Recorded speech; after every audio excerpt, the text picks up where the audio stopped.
11वीं, पौड़ी 19वीं, सतर चौथी। डल्ला भागी भगत है जापू निवला गुर सरनाई। वाहिगुरु जी का खालसा वाहिगुरु जी की फतेह। डल्ला भागी भगत है जापू निवला गुर सरनाई। चार गुरसिख गुरु अर्जन देव जी सच्चे पातशाह जी कोल आउंदे हन। भाई डल्ला जी, भागी जी, जापू जी, निवला जी। भाई डल्ला भागी भगत है, कहने कि ये दोनों जिहड़े हन भगत हन, बड़ी इन्हां दे विच भगती भावना है। जापू ते भाई निवला जी जिहड़े हन ये गुरु सरनाई विच आए, गुरु दे शरण विच आए।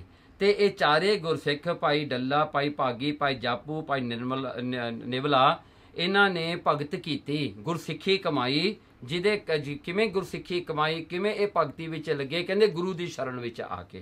सो ये दो अर्थ बनते हैं। हुण आपां शहीद भाई मनी सिंह दी लिखी हुई सिੱਖਾਂ दी भगत माला विच इन्हां दा इतिहास सुणीए। भाई डल्ला ते भगीरथ ते जापू ते निवला गुरु अर्जन जी दी शरण आए।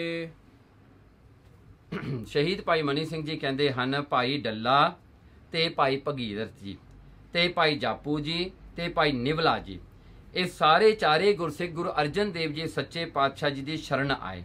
सो इत्थे ना आया से ना भागी, सो उन्हों का फुल नेम सी भगीरथ। उसे भागी आया, इत्थे भगीरथ आया है। सो फुल नेम भगीरथ है। सो कहते ये चारे गुरसिख आए जी गुरु महाराज की चरणी ते अरदास कीती। इन्होंने क्या अरदास की, बेनती की, गुरु नानक जी जो होए हैं महाराज, जो गुरु नानक साहब जी होए है ना महाराज, जो श्री गुरु नानक साहब महाराज ने अपना प्रकाश लिया संसार ते, सरगुण उपासकी होए हैं महाराज, सरगुण उपासकी होए हैं। कहते वो सरगुण दे उपासकी, सरगुण दे उपासना करन वाले होए हन के निर्गुण दे उपासक हन, जां वो निर्गुण दे उपासक सन। क्योंकि दुनिया विच दो तरह के उपासक हुंदे हन, एक निर्गुण दे उपासक हन, एक सरगुण दे उपासक हन। निर्गुण दे उपासक वो हुंदे ने जो परमात्मा नूं फॉर्मलैस जान के उन्हां दे विच अपनी बिरती नूं जोड़दे हन। मतलब कि उन्हां नूं सुन्न समाधि विच जाना पैंदा। सुन्न मीनस जीरो, जीरो तो भी परे, जीरो भी एक नंबर है, जीरो तो भी परे कर लो। सुन्न जिथे कुछ भी नहीं है उहदे विच अपनी बिरती नूं जोड़दे हन, वो निर्गुण दे पुजारी हन। ते ਜਿਹੜੇ ਹਨ ਸਰਗੁਣ ਦੇ ਉਪਾਸਕ ਹੁੰਦੇ ਹਨ, ਉਹ ਇੱਕ ਫਾਰਮ ਦੇ ਵਿੱਚ ਪਰਮਾਤਮਾ ਨੂੰ ਇਮੇਜਿਨ ਕਰਕੇ ਜਾਂ ਇੱਕ ਫਾਰਮ ਦੇ ਵਿੱਚ ਪਰਮਾਤਮਾ ਨੂੰ ਦੇਖਦੇ ਹਨ। ਇਸੇ ਕਰਕੇ ਜਿਹੜੇ ਹਨ ਹਿੰਦੁਸਤਾਨ ਦੇ ਵਿੱਚ ਮੂਰਤੀ ਪੂਜਾ ਤੋਰੀ, क्योंकि उन्होंने जेकर हर एक दे विच इन्नी समर्था नहीं हुंदी, इन्ना यकीन नहीं हुंदा, इन्ना भरोसा नहीं हुंदा कि वो निर्गुण दे विच अपनी बिरती नूं जोड़े। इस करके जिहड़े नास्तिक लोग हैं ना, वो कहते भी रब कित्थे है जी, देखण नूं नहीं मिलदा कित्थे है। सो वो इह जिहियां गल्लां करके वो रब तो दूर हो गए, रब तो मुनकिर हो गए। वो कहते असली नहीं रब नूं मनदे।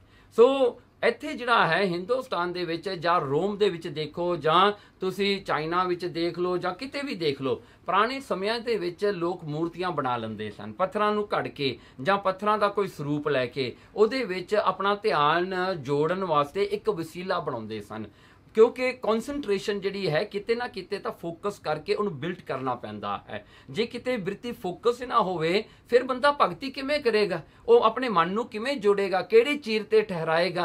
जे आपां कोई जिउंदी चीज़ ते ठहराउने हाँ तो वो चीज़ बदलती है हर रोज़। अज आपां नूं चंगी लगेगी, भलके आपां नूं नफरत हो जानी है, भलके आपां नूं नहीं चंगी लगेगी। इस करके उन्होंने अस्थिर जड़ चीज़ों विच उन्होंने अपनी बिरती जोड़नी शुरू की, तां करके वो चीज़ सेम ही रहे, भावें मेरा इमोशन बदलता रहे, भावें बंदा कुछ भी कहे, पर वो चीज़ तो नहीं ना बदलेगी जिहदे विच ध्यान जोड़ना है। सो इस करके इन्हां दा सवाल सी कि गुरु नानक साहब जी निर्गुण दे उपासक हैं ਜਾਂ ਸਰਗੁਣ ਦੇ ਉਪਾਸਕ ਹਨ। ਤਾਂ ਬਚਨ ਹੋਇਆ ਸਰਗੁਣ ਤੇ ਨਿਰਗੁਣ ਤਾਂ ਕਹੀਏ ਨਾ ਜੋ ਦੋਏ ਹੋਵਨ। ਹੁਣ ਕਹਿੰਦੇ ਤਾਂ ਬਚਨ ਹੋਇਆ, ਗੁਰੂ ਅਰਜਨ ਦੇਵ ਜੀ ਨੇ ਬਚਨ ਕੀਤਾ, ਕਹਿੰਦੇ ਨਿਰਗੁਣ ਤੇ ਸਰਗੁਣ ਤਾਂ ਕਹੀਏ ਜੋ ਦੋਏ ਹੋਵਨ। ਕਹਿਣਗੇ ਹੁਣ ਇਹ ਦੋਏ ਹੋਵਨ, ਜੇ ਦੋਵੇਂ ਹੋਣ ਤਾਂ ਗੱਲ ਕਰੀਏ। ਕਹਿੰਦੇ ਹੁਣ ਜਿਹੜਾ ਨਿਰਗੁਣ ਤੇ ਸਰਗੁਣ ਹਾਂ, ਪਰਮੇਸ਼ਰ ਤਾਂ ਜਿਹੜਾ ਹੈ ਇਹਨਾਂ ਤੋਂ ਵੀ ਪਰੇ ਹੈ। ਉਹਨੂੰ ਆਪਾਂ ਨਿਰਗੁਣ ਤੇ ਸਰਗੁਣ ਕਹਿ ਰਹੇ ਹਾਂ, ਆਪਾਂ ਪਰਮਾਤਮਾ ਤਾਂ ਉਹੀ ਹੈ ਜੋ ਹੈ। ਉਹ ਤਾਂ ਆਪਣੀ ਭਾਸ਼ਾ ਵਿੱਚ ਆਪਾਂ ਉਹਨੂੰ ਸਮਝਣ ਵਾਸਤੇ ਕਿਹਾ ਕਿ ਇਹ ਨਿਰਗੁਣ ਹੈ, ਇਹ ਸਰਗੁਣ ਹੈ। ਅਸਲ ਵਿੱਚ ਤਾਂ ਉਹ ਇਹ ਦੋਵਾਂ ਤੋਂ ਹੀ ਪਰੇ ਹੈ, ਇਹ ਦੋਵਾਂ ਦਾ ਵੀ ਸਰੂਪ ਹੈ ਤੇ ਇਹਨਾਂ ਦੋਵਾਂ ਤੋਂ ਵੀ ਪਰੇ ਹੈ। ਉਹ ਪਰਮਾਤਮਾ ਐਸਾ ਹੈ। ਸ਼ਲੋਕ ਸਰਗੁਣ ਨਿਰਗੁਣ ਨਿਰੰਕਾਰ ਸੁਨ ਸਮਾਧੀ ਆਪ। ਸੋ ਦੇਖੋ ਹੁਣ ਸ੍ਰੀ ਸੁਖਮਨੀ ਸਾਹਿਬ ਦੇ ਵਿੱਚ ਗੁਰੂ ਅਰਜਨ ਦੇਵ ਜੀ ਸੱਚੇ ਪਾਤਸ਼ਾਹ ਨੇ 21ਵੀਂ पौड़ी का श्लोक है। महाराज कहते हैं सरगुण निर्गुण निरंकार। ਦੇਖੋ ਸਰਗੁਣ ਨਿਰਗੁਣ ਉਹ ਨਿਰੰਕਾਰ ਹੈ, ਉਹ ਨਿਰਆਕਾਰ ਨਿਰੰਕਾਰ ਜੋ ਸਾਰੇ ਹੀ ਸ੍ਰਿਸ਼ਟੀ ਦਾ ਕਾਇਨਾਤ ਦਾ ਮਾਲਕ ਹੈ, ਬਣਾਉਣ ਵਾਲਾ ਹੈ, ਪਰ ਉਸ ਦਾ ਆਪਣਾ ਸਰੂਪ ਨਹੀਂ, ਉਹ ਜਿਹੜਾ ਹੈ। ਇਸ ਕਰਕੇ ਕਹਿੰਦੇ ਸਰਗੁਣ ਹੋਵੇ ਚਾਹੇ ਨਿਰਗੁਣ ਹੋਵੇ। ਹੁਣ ਜਾਂ ਇਹਦਾ ਅਰਥ ਜਿਹੜਾ ਨਿਰੰਕਾਰ ਹੈ, ਉਹ ਨਿਰੰਕਾਰ ਐਸਾ ਹੈ ਜਿਹਨੇ ਸਰਗੁਣ ਰੂਪ ਵੀ ਬਣਾਇਆ, ਨਿਰਗੁਣ ਰੂਪ ਕਰਕੇ ਵੀ ਪ੍ਰਗਟ ਹੈ, ਦੋਵੇਂ ਸਰੂਪਾਂ ਕਰਕੇ ਉਹ ਪ੍ਰਗਟ ਹੈ। ਤੇ ਸੁਨ ਸਮਾਧੀ ਆਪ, ਜਿੱਥੇ ਕੁਝ ਵੀ ਨਹੀਂ ਹੈ। ਸੁਨ means it's just blank. Blank ਜਿਹੜਾ ਹੈ ਉਹ ਬਲੈਂਕ ਦਾ ਵੀ ਕਲਰ ਕਾਲਾ ਹੁੰਦਾ, ਆਪਣੇ ਵਾਸਤੇ ਤਾਂ ਬਲੈਂਕ ਨੂੰ ਆਪਾਂ ਕਹੋਗੇ ਕਾਲਾ ਹੈ, ਪਰ ਉਹਦਾ ਤਾਂ ਉਹ ਕਾਲਾ ਰੰਗ ਵੀ ਨਹੀਂ ਹੈ। ਸੋ ਉਹ ਬਲੈਂਕ ਹੈ ਜਿੱਥੇ ਆਪਾਂ ਦੇਖੋ ਆਪਣੇ ਕੋਲ ਉਹ ਵਰਡ ਵੀ ਹੈ ਨਹੀਂ ਜਿਹਦੇ ਕਰਕੇ ਆਪਾਂ ਉਹ ਅਵਸਥਾ ਨੂੰ ਡਿਸਕ੍ਰਾਈਬ ਕਰ ਸਕੀਏ, ਇਸ ਕਰਕੇ ਉਹਨੂੰ ਸੁਨ ਕਿਹਾ ਹੈ। ਸੁਨ ਮਤਲਬ ਕੁਝ ਵੀ ਨਹੀਂ ਹੈ, ਜਿੱਥੇ ਕੋਈ ਫੀਲਿੰਗ ਨਹੀਂ ਹੁੰਦੀ, ਕੁਝ ਦਿਖਾਈ ਨਹੀਂ ਦਿੱਤਾ, ਕੁਝ ਵੀ ਨਹੀਂ ਹੈ। ਸੋ ਉੱਥੇ ਜਿਹੜਾ ਹੈ ਕਹਿੰਦੇ ਸਮਾਧੀ ਆਪ, ਕਹਿਣਗੇ ਉਸ ਦੀ ਸਮਾਧੀ ਰੂਪ ਹੋ ਕਰਕੇ ਪਰਮਾਤਮਾ ਆਪ ਹੀ ਆਪ ਹੈ। ਮਤਲਬ ਸਮਾਧੀ ਹੁੰਦੀ ਹੈ ਜਿੱਥੇ ਆਪ ਠਹਿਰਾਇਆ ਹੋਇਆ ਹੈ। Now, you can even see Paramatma that is also Paramatma. You can feel that Paramatma is Nirgun, formless, even then he is Paramatma. If you go beyond Nirgun and Sargun, go to Sun, he is even that. So, ਦੋਵਾਂ ਤੋਂ ਤਿੰਨਾਂ ਤੋਂ ਪਰੇ ਹੈ ਪਰਮਾਤਮਾ, ਐਸਾ ਹੈ। ਕਿਉਂਕਿ ਪਰਮਾਤਮਾ ਦੀ ਜਿਹੜੀ ਐਗਜ਼ਿਸਟੈਂਸ ਹੈ ਉਸ ਦੇ ਬਾਰੇ ਆਪਾਂ ਡਿਸਕ੍ਰਾਈਬ ਨਹੀਂ ਕਰ ਸਕਦੇ। ਗੁਰਬਾਣੀ ਉਹ ਕਰ ਸਕਦੀ ਹੈ, ਜਿੰਨਾ ਕੁ ਗੁਰਬਾਣੀ ਨੇ ਕੀਤਾ, ਜਿੰਨਾ ਕੁ ਕਰ ਰਹੀ ਹੈ, ਜਿੰਨਾ ਕੁ ਕਰਦੀ ਰਹੇਗੀ। ਗੁਰਬਾਣੀ ਡਿਸਕ੍ਰਾਈਬ ਕਰ ਸਕਦੀ ਹੈ, ਪਰ ਆਪਣੇ ਕੋਲ ਸਮਝ ਉਨੀ ਨਹੀਂ ਜਿੰਨਾ ਆਪਾਂ ਉੱਥੇ ਤੱਕ ਪਹੁੰਚ ਕੇ ਸਮਝ ਲਈਏ।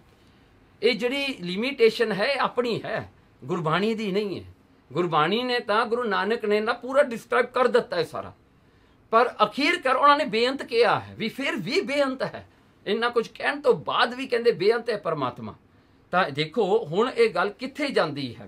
ਹੁਣ ਇਹ ਇੱਕ ਲਾਈਨ ਦੀ ਜੇ ਆਪਾਂ ਵਿਚਾਰ ਕਰੀਏ ਤਾਂ ਬਹੁਤ ਲੰਮੀ ਵਿਚਾਰ ਹੈ। ਇਸ ਕਰਕੇ ਕਹਿੰਦੇ ਆਪਨ ਕੀਆ ਨਾਨਕਾ ਆਪੇ ਹੀ ਫਿਰ ਜਾਪ। ਦੇਖੋ ਇੱਕ ਗੱਲ ਸਪਸ਼ਟ ਹੈ, ਉਹ ਪਰਮਾਤਮਾ ਨੇ ਆਪੇ ਹੀ ਕੀਤਾ ਹੈ। ਗੁਰੂ ਨਾਨਕ ਸਾਹਿਬ ਜੀ ਕਹਿੰਦੇ ਆਪੇ ਹੀ ਫਿਰ ਜਾਪ, ਆਪੇ ਹੀ ਉਸ ਨੂੰ ਦੇਖ ਰਿਹਾ ਹੈ, ਆਪੇ ਹੀ ਉਸ ਨੂੰ ਫੀਲ ਕਰ ਰਿਹਾ ਹੈ, ਆਪੇ ਹੀ ਉਸ ਦੇ ਵਿੱਚ ਵਰਤ ਰਿਹਾ ਹੈ।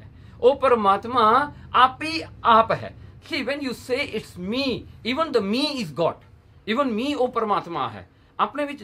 when you feel that you are totally him, even then is him. ਸੋ ਦੇਖੋ ਕਿੱਥੋਂ ਤੱਕ ਆਪਾਂ ਜਾਵਾਂਗੇ, ਆਪਣੇ ਕੋਲ ਉਹ ਚੀਜ਼ ਹੀ ਨਹੀਂ ਹੈਗੀ ਉਹਨੂੰ ਡਿਸਕ੍ਰਾਈਬ ਕਰਨ ਵਾਸਤੇ।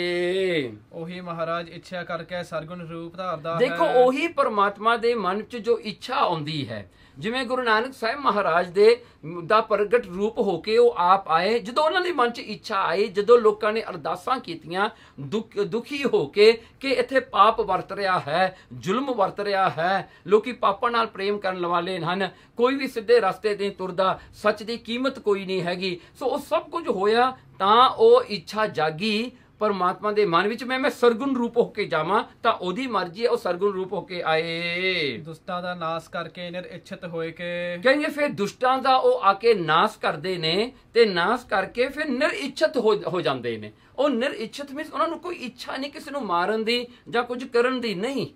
ਕਹਿੰਦੇ ਉਹ ਨਿਰਇੱਛਤ ਨੇ, ਪਰ ਉਹ ਆਪਣੀ ਜਿਹੜੀ ਹੈ ਅਰਦਾਸ ਨੂੰ ਸੁਣ ਕਰਕੇ, ਇਸ ਕਰਕੇ ਉਹ ਆਪਣੀ ਇੱਛਾ ਅਨੁਸਾਰੇ ਆਉਂਦੇ ਹਨ। They are not within the control of anybody, they are not under the instructions of anybody. ਪਰਮਾਤਮਾ ਆਪਣੇ ਆਪ ਹੈ। ਜਦੋਂ ਆਉਂਦਾ ਵੀ ਆਪਣੀ ਇੱਛਾ ਕਰਕੇ ਆਉਂਦਾ ਹੈ, ਜਦੋਂ ਕੋਈ ਕਾਰਜ ਕਰਦਾ ਉਹ ਨਿਰਇੱਛਤ ਹੁੰਦਾ ਹੈ। ਉਹ ਆਪਣੀ ਇੱਛਾ ਕਰਕੇ ਜਿਹੜਾ ਹੈ ਉਹ ਕਾਰਜ ਕਰਕੇ ਵੀ ਨਿਰਇੱਛਤ ਹੀ ਰਹਿੰਦਾ ਹੈ। ਆਪਣੇ ਨਿਰਗੁਣ ਸਰੂਪ ਵਿੱਚ ਸਮਾਇਆ ਜਾਂਦਾ ਹੈ। ਫਿਰ ਆਪਣੇ ਨਿਰਗੁਣ ਸਰੂਪ ਵਿੱਚ ਸਮਾ ਜਾਂਦਾ ਹੈ, ਜਿੱਥੇ ਫਿਰ ਲੋਕ ਆਪਾਂ ਕਹਿੰਦੇ ਆਪਾਂ ਨੂੰ ਦਿਸਦਾ ਨਹੀਂ।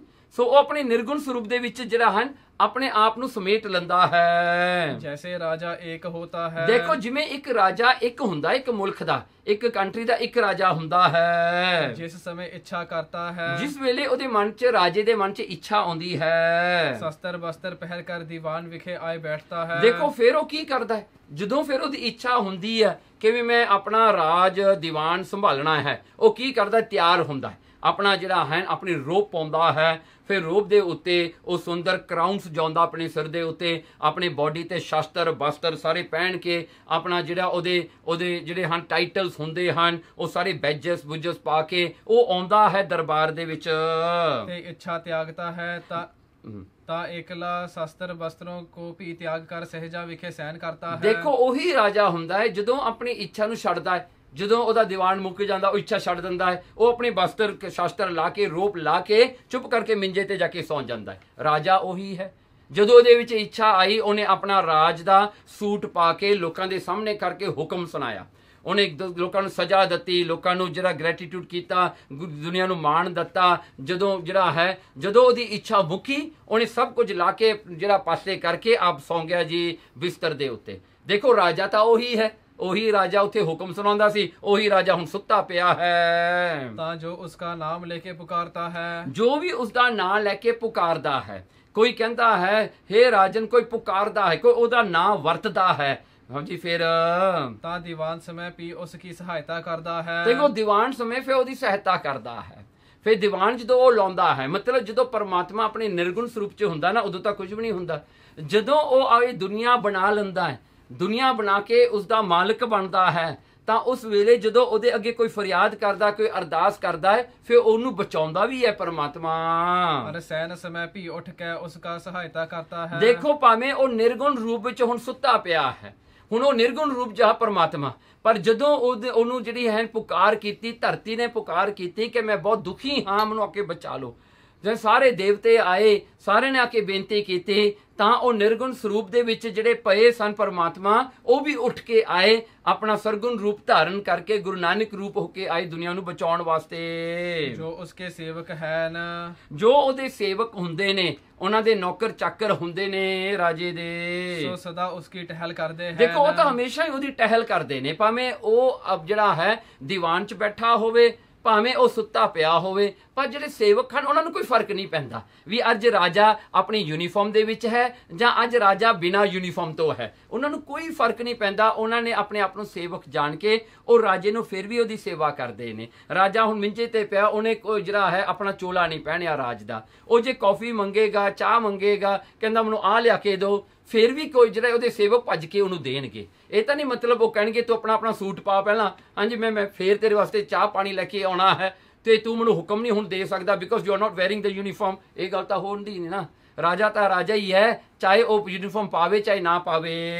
ਤੈਸੇ ਗੁਰੂ ਨਾਨਕ ਜੀ ਵੀ ਨਾਮ ਦੇ ਉਪਾਸਕ ਹੋਏ ਹਨ। ਦੇਖੋ ਇਸੇ ਤਰ੍ਹਾਂ ਹੀ ਗੁਰੂ ਨਾਨਕ ਸਾਹਿਬ ਸੱਚੇ ਪਾਤਸ਼ਾਹ ਜੀ ਵੀ ਉਸ ਨਾਮ ਦੇ ਹੀ ਉਪਾਸਕ ਹੋਏ ਹਨ, ਜਿਨ੍ਹਾਂ ਨੇ ਆਪ ਵੀ ਨਾਮ ਜਪਿਆ ਤੇ ਜਪਾਇਆ ਹੈ। ਇਸ ਨਾਮ ਕਰਕੇ ਸਰਗੁਣ ਵੀ ਸਹਾਇਤਾ ਕਰਦਾ ਹੈ। ਦੇਖੋ ਜੇ ਨਾਮ ਕਰਕੇ ਗੁਰੂ ਨਾਨਕ ਗੁਰੂ ਨਾਨਕ ਗੁਰੂ ਨਾਨਕ ਧੰਨ ਗੁਰੂ ਨਾਨਕ ਧੰਨ ਗੁਰੂ ਨਾਨਕ ਕਰੇਗਾ, ਇਹਨੂੰ ਆਪਾਂ ਇਹ ਨਹੀਂ ਕਹਿ ਸਕਦੇ ਵੀ ਇਹ ਕਹਿਣ ਦਾ ਜਿਹੜਾ ਹੈ ਫਲ ਘੱਟ ਹੈ, ਵਾਹਿਗੁਰੂ ਕੋ ਜੀ ਜ਼ਿਆਦਾ ਫਲ ਹੈ, ਨਹੀਂ।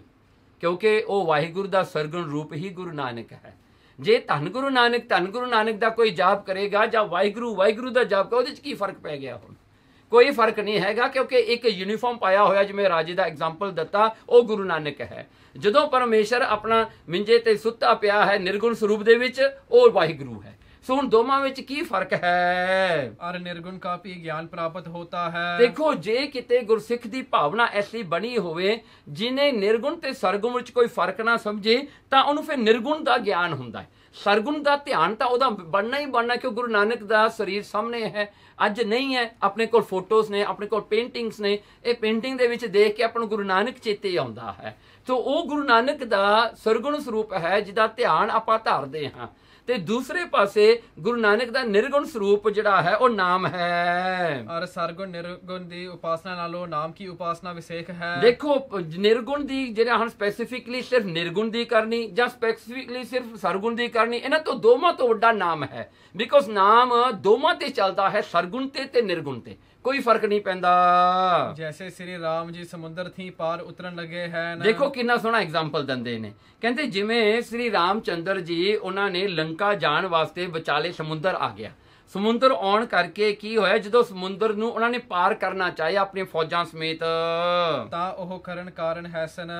ਦੇਖੋ ਰਾਮਚੰਦਰ ਵਿੱਚ ਸਾਰੀਆਂ ਸ਼ਕਤੀਆਂ ਸਨ, ਉਹ 14 ਕਲਾ ਸੰਪੂਰਨ ਸਨ। ਚਾਹੁੰਦੇ ਤਾਂ ਅੱਖ ਦੇ ਮੀਚਨ ਖੋਲਣ ਵਿੱਚ ਉਹ ਬ੍ਰਿਜ ਬਣਾ ਸਕਦੇ ਸਨ। ਉਹਨਾਂ ਨੂੰ ਕਿਹੜੇ ਤੇ ਕੰਸਟਰਕਸ਼ਨ ਕਰਨਾ ਪੈਣਾ ਸੀਗਾ, ਉਹ ਆਪਣੀ ਮਰਜ਼ੀ ਨਾਲ ਬਣਾ ਸਕਦੇ ਸਨ ਜੋ ਬਣਾਉਣਾ ਹੈ। ਜੇ ਚਾਹਨ ਤਾਂ ਸਮੁੰਦਰ ਪੀ ਸੁਕਾਈ ਲੈਂਦੇ। ਦੇਖੋ ਜੇ ਚਾਹੁੰਦੇ ਤਾਂ ਸਾਰਾ ਸਮੁੰਦਰ ਦਾ ਪਾਣੀ ਸੁਕਾ ਦਿੰਦੇ, ਮੁੱਕ ਜਾਂਦਾ ਪਾਣੀ, ਲੋਕਾਂ ਨੇ ਤੁਰ ਕੇ ਲੰਘ ਜਾਣਾ ਸੀ। ਸਾਰੀ ਫੌਜ ਨੇ ਪਾਣੀ ਵਿੱਚ ਜਾਣ ਦੀ ਲੋੜ ਹੀ ਨਹੀਂ, ਸਾਰਾ ਪਾਣੀ ਸੁਕਾ ਕੇ ਰੱਖ ਦੇਣਾ ਸੀ, ਡਰਾਈ ਕਰ ਦੇਣਾ ਸੀ ਸਮੁੰਦਰ ਨੂੰ। ਪਰ ਉਹਨਾਂ ਨੇ ਵਿਚਾਰਿਆ ਪਰ ਉਹਨਾਂ ਨੇ ਇਹ ਗੱਲ ਦੀ ਵਿਚਾਰ ਕੀਤੀ ਉਸ ਵੇਲੇ, ਜੋ ਅਸਾਂ ਨੂੰ ਕਿੰਨਾ ਵਿਰਲਿਆ ਮਿਲਣਾ ਹੈ। ਕਹਿੰਦੇ ਕਿ ਸਾਨੂੰ ਜਿਹੜਾ ਹੈ ਜੇ ਅਸੀਂ ਬ੍ਰਿਜ ਬਣਾ ਦਿਆਂਗੇ ਸਾਨੂੰ ਕਿੰਨਾ ਹੀ ਵਿਰਲਿਆ ਨਹੀਂ ਮਿਲਣਾ ਹੈ।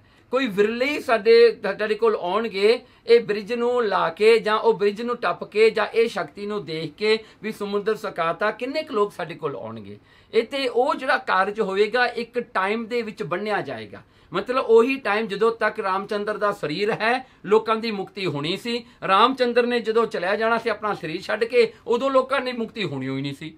ਸੋ ਇਹ ਗੱਲ ਤੇ ਜਿਹੜੀ ਹੈ ਉਹ ਜਿਹੜਾ ਹਨ ਉਹ ਡਿਫਾਈਨ ਹੋ ਜਾਣਾ ਸੀਗਾ ਤੇ ਉਹ ਲਿਮਿਟ ਕਰ ਦੇਣਾ ਸੀ ਆਪਣੇ ਆਪ ਨੂੰ ਸਿਰਫ ਇੱਕ ਸਰੀਰ ਤੱਕ, ਇੱਕ ਫਾਰਮ ਤੱਕ। ਇਸ ਕਰਕੇ ਅਰ ਨਾਮ ਕਰਕੇ ਅਨੇਕ ਦਾ ਕਲਿਆਣ ਹੁੰਦਾ ਹੈ। ਦੇਖੋ ਨਾਮ ਕਰਕੇ ਅਨੇਕਾਂ ਦਾ ਕਲਿਆਣ ਹੋਈ ਜਾਣਾ ਹੈ। ਹੁਣ ਰਾਮਚੰਦਰ ਤੇਰੇ ਤੇ ਯੁੱਗ ਵਿੱਚ ਜਿਹੜੇ ਉਹਦੇ ਭਗਤ ਹੁਣ ਵੀ ਭਗਤੀ ਕਰੀ ਉਹਦਾ ਦਾ ਵੀ ਕਲਿਆਣ ਹੋਈ ਜਾਂਦਾ ਹੈ, ਹੁਣ ਤੱਕ ਉਹਦਾ ਚੱਲੀ ਜਾਂਦਾ ਹੈ। ਨਾਮ ਤਾਂ ਹਮੇਸ਼ਾ ਹੀ ਰਹਿੰਦਾ ਹੈ। ਤਾਂ ਤੇ ਨਾਮ ਦਾ ਮਹਾਤਮ ਆਪ ਤੋਂ ਵਿਸੇਖ ਕੀਤਾ, ਤਾਂ ਕਰਕੇ ਉਸਨੇ ਨਾਮ ਦਾ ਜਿਹੜਾ ਹੈ ਮਹਾਤਮ ਗ੍ਰੇਟਨੈਸ ਆਪਣੇ ਨਾਲੋਂ ਆਪਣੇ ਸਰੀਰ ਨਾਲੋਂ ਵੱਡੀ ਦਿਖਾਈ ਹੈ।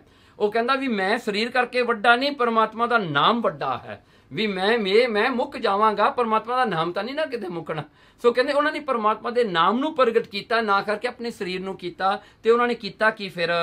ਜੋ ਪਰਬਤਾਂ ਤੇ ਨਾਮ ਲਿਖ ਕੇ ਆਪ ਪਾਰ ਉਤਰੇ। ਦੇਖੋ ਨਲ ਤੇ ਨੀਲ ਨੂੰ ਲਿਆ ਕੇ ਉਹਨਾਂ ਨੇ ਇੱਕ ਤੇ ਰਾਹ ਤੇ ਮਾਂ ਦੋ ਜਿਹੜੇ ਹਨ, ਇੱਕ ਪੱਥਰ ਤੇ ਰਾਹ ਲਿਖ ਦੇਣਾ, ਇੱਕ ਤੇ ਮਾਂ ਲਿਖ ਦੇਣਾ। ਇਹ ਦੋਨੇ ਪੱਥਰਾਂ ਨੂੰ ਸਿੱਟੇ ਜਿਹੜਾ ਹਨ ਉਹ ਸਮੁੰਦਰ ਦੇ ਉੱਤੇ ਰੱਖਦੇ ਸਨ ਤੇ ਉਹ ਤਰਦੇ ਹੋਏ ਦੋਵੇਂ ਪੱਥਰ ਜੁੜ ਜਾਂਦੇ ਸਨ, ਰਾਮ ਬਣ ਜਾਂਦਾ ਸੀ। ਇਸ ਕਰਕੇ ਜਿਹੜਾ ਹੈ ਇੱਕ ਪੱਥਰ ਤੇ ਰਾਮ ਰਾਮ ਰਾਮ ਰਾਮ ਰਾਮ ਲਿਖ ਕੇ ਉਹਨਾਂ ਨੇ ਲੰਕਾ ਤੱਕ ਉਸ ਪੱਥਰਾਂ ਦੀ ਇੱਕ ਬ੍ਰਿਜ ਬਣਾ ਲਈ। ਸਰਗੁਣ ਤੋਂ ਤਾਂ ਨਾਮ ਇਸ ਪ੍ਰਕਾਰ ਵਿਸੇਖ ਹੈ। ਇਸ ਕਰਕੇ ਕਹਿੰਦੇ ਸਰਗੁਣ ਤੋਂ ਨਾਮ ਇਸ ਕਰਕੇ ਵੱਡਾ ਹੈ। ਬਹੁਰੋ ਨਾਮ ਨਿਰਗੁਣ ਥੀ ਭੀ ਵਿਸੇਖ ਹੈ। ਤੇ ਫਿਰ ਨਾਮ ਨਿਰਗੁਣ ਸਰੂਪ ਤੋਂ ਵੀ ਵੱਡਾ ਹੈ। ਕਿਉਂ? ਨਿਰਗੁਣ ਥੀ ਵਿਸੇਖ ਇਸ ਪ੍ਰਕਾਰ ਹੈ। ਨਿਰਗੁਣ ਤੋਂ ਕਿਉਂ ਵੱਡਾ ਹੈ? ਨਿਰਗੁਣ ਸਰੂਪ ਫਾਰਮੂਲਸ ਤੋਂ ਵੀ ਨਾਮ ਕਿਉਂ ਵੱਡਾ ਹੈ? ਜੋ ਸਤ ਚਿਤ ਆਨੰਦ ਰੂਪ ਸਰੀਰਾਂ ਦੇ ਅੰਤਰ ਬਾਹਰ ਕਰ ਵਿਆਪਿਆ ਹੁਆ ਹੈ। ਦੇਖੋ ਜੋ ਪਰਮੇਸ਼ਰ ਦੇ ਤਿੰਨ ਗੁਣ ਹਨ, ਸਤ ਚਿਤ ਤੇ ਆਨੰਦ ਰੂਪ ਹੈ ਪਰਮਾਤਮਾ।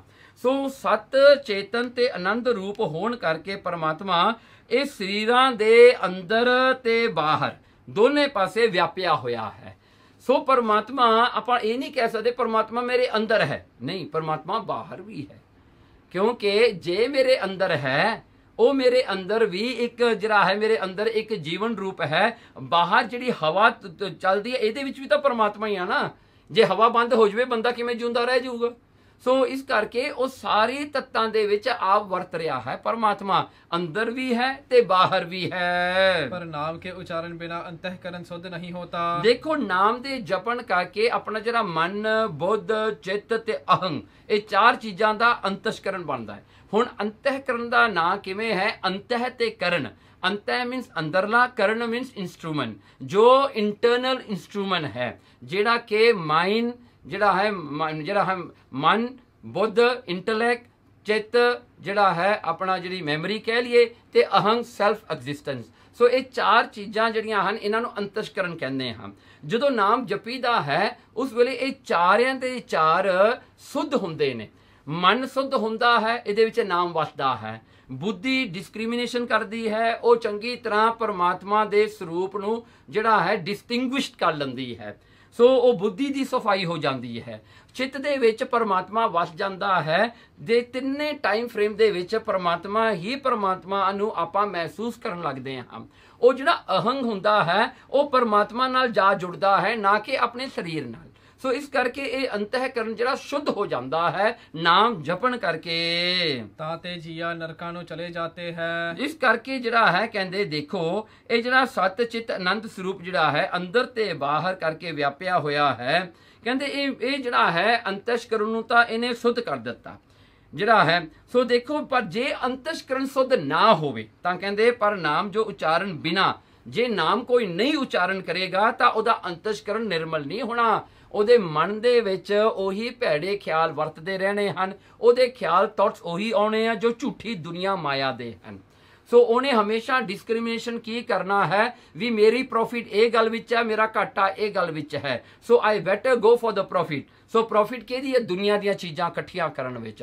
ਉਹਦੇ ਚਿੱਤ ਵਿੱਚ ਕੀ ਚੱਲੇਗਾ? ਸਿਰਫ ਮਾਇਆ ਵਰਤੇਗੀ ਵੀ ਮੇਰੇ ਕੋਲ ਇਹ ਸੀਗਾ, ਮੇਰੇ ਕੋਲ ਉਹ ਸੀਗਾ, ਮੈਂ ਇਹ ਲੈਣਾ, ਮੈਂ ਉਹ ਲੈਣਾ, ਇਹ ਮੇਰੀ ਇਹ ਹੈ, ਮੇਰਾ ਉਹ ਹੈ। ਉਹਨੇ ਰਿਸ਼ਤਿਆਂ ਨਾਲ ਜੁੜਨਾ, ਮੋਹ ਪੈਦਾ ਕਰਨਾ, ਤੇ ਅਹੰਗ ਜਿਹੜਾ ਉਹਦੇ ਸੈਲਫ ਨਾਲ ਜੁੜਨਾ। ਇਸ ਕਰਕੇ ਕਹਿੰਦੇ ਜੇ ਅੰਤਸ਼ਕਰਨ ਸੁੱਧ ਨਹੀਂ ਹੋਇਆ ਤਾਂ ਫਿਰ ਕੀ ਹੋਵੇਗਾ? ਇਨਸਾਨ ਮਰ ਕੇ ਨਰਕਾਂ ਨੂੰ ਜਾਂਦਾ, ਕਿਉਂਕਿ ਉਹਨੇ ਫਿਰ ਕੀ ਪੁੱਠੇ ਸਿੱਧੇ ਕੰਮ ਕਰਨੇ ਨੇ। ਉਹ ਜੋ ਕਰਮ ਕਰੇਗਾ ਉਹ ਪਰਮਾਤਮਾ ਨੂੰ ਭੁਲਾ ਕੇ ਕਰੇਗਾ। ਇਸ ਕਰਕੇ ਫਿਰ ਉਹ ਜਿਹੜਾ ਹੈ ਨਰਕਾਂ ਦਾ ਭਾਗੀ ਬਣੇਗਾ।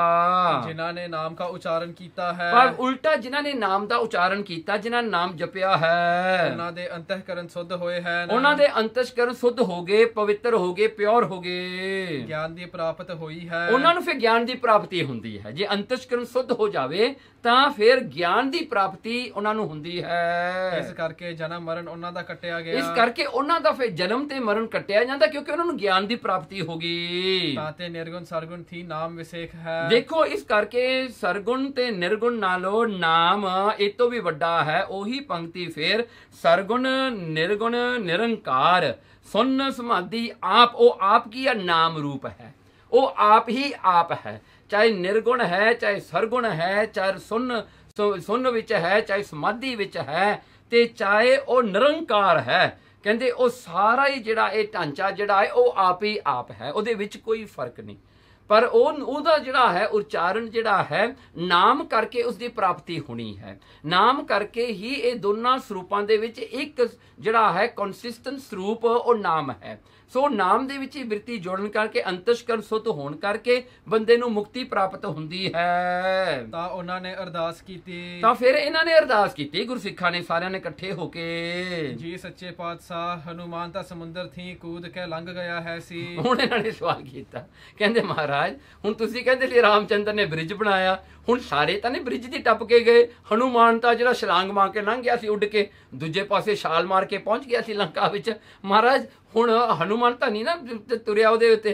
ਹਾਂਜੀ, ਫਿਰ ਉਹਦੇ ਵਿੱਚ ਹੁਣ ਨਾਮ ਦਾ ਕਿਵੇਂ ਹੁਣ ਆਪਾਂ ਕਰਾਂਗੇ ਰਿਲੇਟ, ਜਦ ਤੁਸੀਂ ਐਗਜ਼ਾਮਪਲ ਦਿੱਤਾ ਹੈ। ਤਾਂ ਬਚਨ ਹੋਇਆ ਹਨੂਮਾਨ ਤਾਂ ਨਾਮ ਦੇ ਜਪਣ ਵਾਲਾ ਹੈ ਸੀ। ਦੇਖੋ ਕਹਿੰਦੇ ਹੁਣ ਹਨੂਮਾਨ ਦੇ ਵਿੱਚ ਇਹ ਸੱਤਾ, ਇਹ ਸ਼ਕਤੀ ਕਿਵੇਂ ਆਈ ਛਲਾਂਗ ਮਾਰਨ ਦੀ?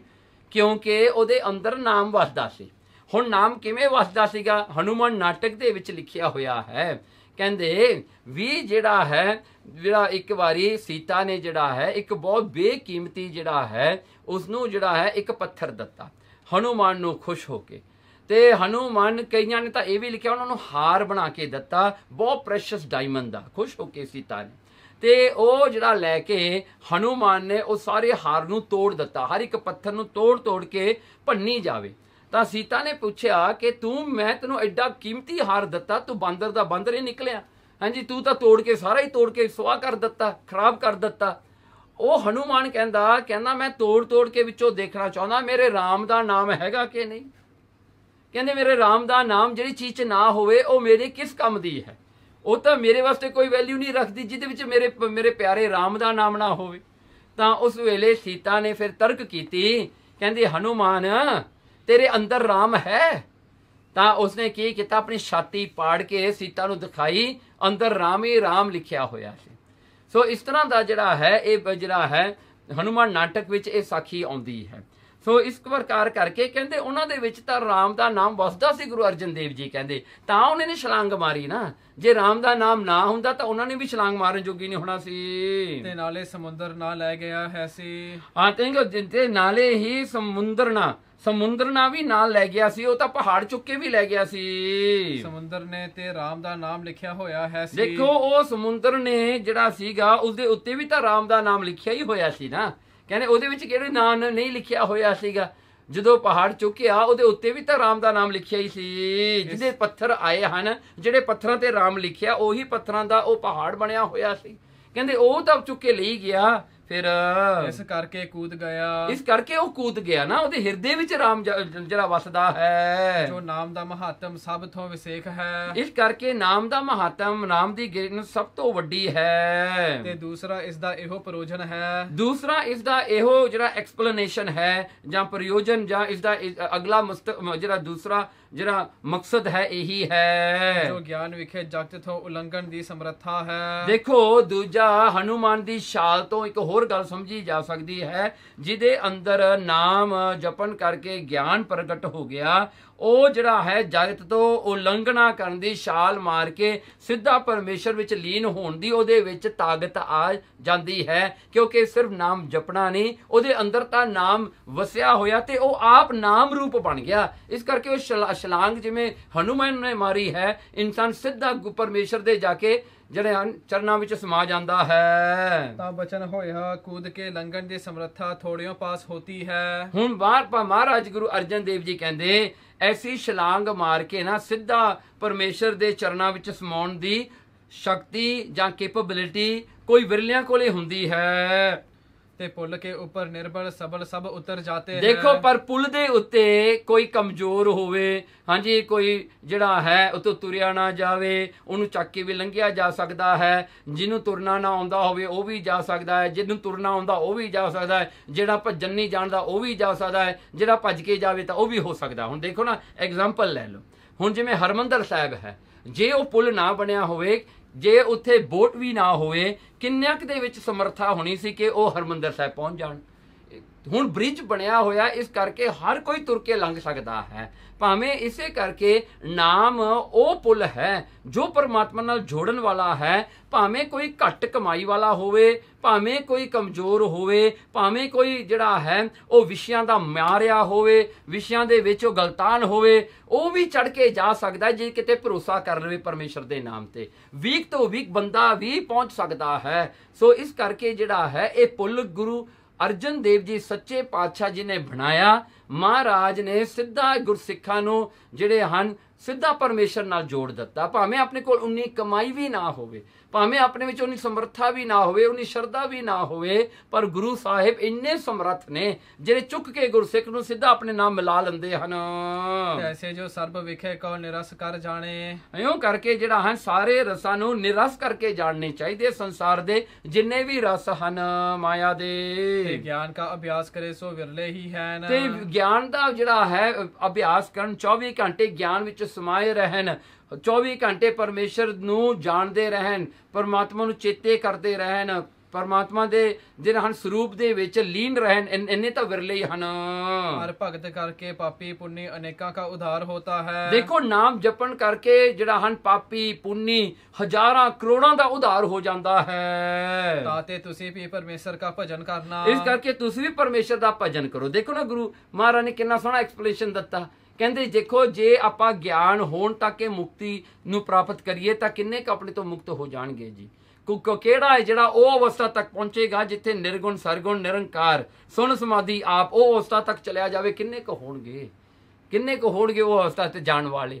ਹਾਂਜੀ ਕਿੱਥੇ ਮਾਇਆ ਤੋਂ ਛੱਡੇ ਜਾਂਦੇ ਹਾਂ, ਕਿੱਥੇ ਇਹ ਜੰਜਾਲਾਂ ਤੋਂ ਆਪਾਂ ਨਿਕਲਾਂਗੇ। ਪਰ ਗੁਰੂ ਦੀ ਕਿਰਪਾ ਹੈ, ਆਪਣਾ ਨਾਮ ਦੇ ਕੇ ਨਾਮ ਜਪਾ ਕੇ ਮਹਾਰਾਜ ਆਪ ਹੀ ਪਾਰ ਕਰ ਲੈਂਦੇ ਨੇ। ਉਹ ਜਿਵੇਂ ਜਿਹੜਾ ਹੈ ਉਹ ਪੁੱਲ ਬਣਾ ਕੇ ਮਹਾਰਾਜ ਜੀ ਆਪ ਹੀ ਪਾਰ ਕਰਦੇ ਨੇ ਆਪਣੇ ਗੁਰਸਿੱਖਾਂ ਨੂੰ। ਇਸੇ ਤਰ੍ਹਾਂ ਹੀ ਜਿਹੜਾ ਹੈ ਮਹਾਰਾਜ ਦੀ ਐਸੀ ਕਿਰਪਾ ਹੈ ਤੇ ਐਸਾ ਹੀ ਮਹਾਰਾਜ ਨੇ ਉਪਦੇਸ਼ ਗੁਰਸਿੱਖਾਂ ਨੂੰ ਦਿੱਤਾ ਵੀ ਤੁਸੀਂ ਵੀ ਐਸਾ ਹੀ ਕਰੋ, ਤੁਹਾਡੀ ਵੀ ਮੁਕਤੀ ਹੋਵੇਗੀ। ਹਰ ਸਾਧ ਸੰਗਤ ਕੀ ਸ਼ਰਨ ਰਹਿਣਾ, ਤੇ ਸਾਧ ਸੰਗਤ ਦੀ ਸ਼ਰਨ ਵਿੱਚ ਰਹਿਣਾ, ਉਹਨਾਂ ਦੀ ਸੈਂਚਰੀ ਵਿੱਚ ਰਹਿਣਾ, ਸੰਗਤ ਨੂੰ ਵੱਡਾ ਕਰਕੇ ਜਾਣਾ, 21 ਵਿਸਵੇ ਕਰਕੇ ਜਾਣਾ। ਤਾਤੇ ਉਹ ਸਿੱਖ ਸਦਾ ਗੁਰੂ ਕੀ ਸਰਨੀ ਰਹਿਣ, ਕਥਾ ਕੀਰਤਨ ਸੁਣਨ। ਦੇਖੋ ਤਾਂ ਕਰਕੇ ਸੰਗਤ ਵਿੱਚ ਬਹਿ ਕਰਕੇ ਗੁਰੂ ਦੀ ਬਾਣੀ ਦੀ ਕਥਾ ਸੁਣਨੀ, ਗੁਰਬਾਣੀ ਦਾ ਕੀਰਤਨ ਸੁਣਨਾ, ਗੁਰੂ ਸਿੱਖਾਂ ਦੀ ਸੇਵਾ ਕਰਨੀ। ਜਿਸ ਸਮੇਂ ਇਕੰਤ ਹੋਣ ਤਾਂ ਨਾਮ ਦਾ ਭਜਨ ਕਰਨਾ, ਜਿਸ ਵੇਲੇ ਵੀ ਮਨ ਇਕੰਤ ਵਿੱਚ ਹੋਵੇ ਤਾਂ ਉਸ ਵੇਲੇ ਨਾਮ ਜਪਣਾ, ਸਿਮਰਨ ਕਰਨਾ। ਇਸੇ ਕਰ ਉਹਨਾਂ ਦਾ ਕਲਿਆਣ ਹੋਆ। ਕਹਿੰਦੇ ਇਸੇ ਕਰਕੇ ਇਹ ਬਚਨ ਮੰਨ ਕੇ ਉਹਨਾਂ ਦਾ ਕਲਿਆਣ, ਉਹਨਾਂ ਦੀ ਮੁਕਤੀ ਹੋਈ। ਇਹ ਗੁਰਸਿੱਖਾਂ ਦੀ ਡੱਲਾ ਭਗੀਰਥ ਭਗਤ ਹੈ, ਜਾਪੂ ਨਿਵਲਾ ਗੁਰ ਸਰਨਾਈ। ਵਾਹਿਗੁਰੂ ਜੀ ਕਾ ਖਾਲਸਾ, ਵਾਹਿਗੁਰੂ ਜੀ ਕੀ ਫਤਿਹ।